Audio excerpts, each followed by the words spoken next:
Zava-malala amin'ny Tompo fa ny miarabanao amin'izao fotoana anio izao, fotoana fandalinana ny teny soratra masina. Mialohan'izany nefa dia manasa anao aho hiaraka hivavaka.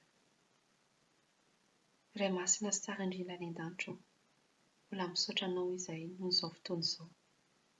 Amin-drafy ho aminay, mamela anelokay. Tompo, tario izay amin'ny alalan'ny fanahy masina. Ampahirato ny masom-panahinay, Tompo, ahafahanay mahafantatra ny hafatra tianao hambara aminay. Amin'ny alalan'ny teninao, amin'ny anaranao Jesosy mavonjy. Amen. Anio isika dia hiaraka handinika ny teny soratra masina izay voalaza ao amin'ny bokin'ny Marika, toko 10, andininy 640 ka hatramin'ny 740, izay mivaky toy izao. Dia tonga tao Jerika ry Jesosy sy ny mpiara-dia taminy, ary fony niala ny tanàna i Jesosy sy ny mpianany mba amin'ny vahoaka be, dia efa nipetraka teo amoron-dalana i Bartimeo. Reny fa i Jesosy avy any Nazareta izay, ka nanomboka niantsoantso mafy izy hoe: ry Jesosy zanak' Davida, mamindrafy ho amiko. Norahonan'ny olona maro izy angina, fa vao maika koa niantsoantso mafy hoe: ry zanak' Davida, mamindrafy ho amiko.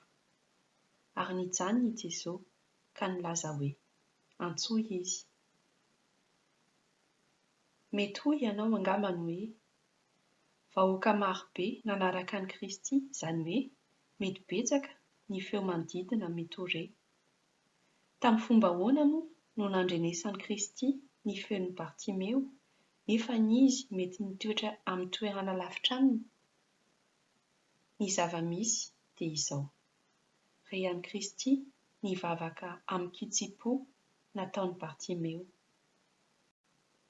Hoy ny mpanao salamo ao amin'ny bokin'ny Salamo toko 40 hoe: tao an-Katerena aho no velon-taraina sy niantso vonjy tamin'ny Tompo Andriamanitro, ka tany an-tenipolony izy no nandre ny feoko, ary koa ny ainy izay antsoantsoko. Ny teny fikasan'Andriamanitra dia manambara amintsika ao amin'ny Jeremia toko 7 hoe: ho hitantsika Andriamanitra, raka-tsaintsika amin'ny fontsika manontolo. Raha norahonan'ny olona maro aza i Bartimeo angina, izany nefa nahatonga azy vao maika nampitombo ny vavaka nataony. Ny sakana nisy teo amin'ny fiainana vao maika nahatonga azy hitolona mambavaka. Noho izany, zava-malala ao amin'ny Tompo, n'inona mety sakana eo anoloantsika manakana antsika tsy hivavaka sy hanantona an'Andriamanitra. Aoka isika tsy hitsahatra ny hivavaka sy handalina amin'ny teny soratra masina mandrakariva. Aoka isika hazoto hatrany hivavaka, vao maika ary ampitomboina ny fotoana atokantsika amin'izany. Andriamanitra mandinika ny fontsika, ary mihaino antsika izy rehefa katsahintsika amin'ny fontsika manontolo. Mirary ny fahasoavan'ny Tompo aminao mandrakariva. Amin'ny fotoana manaraka indray.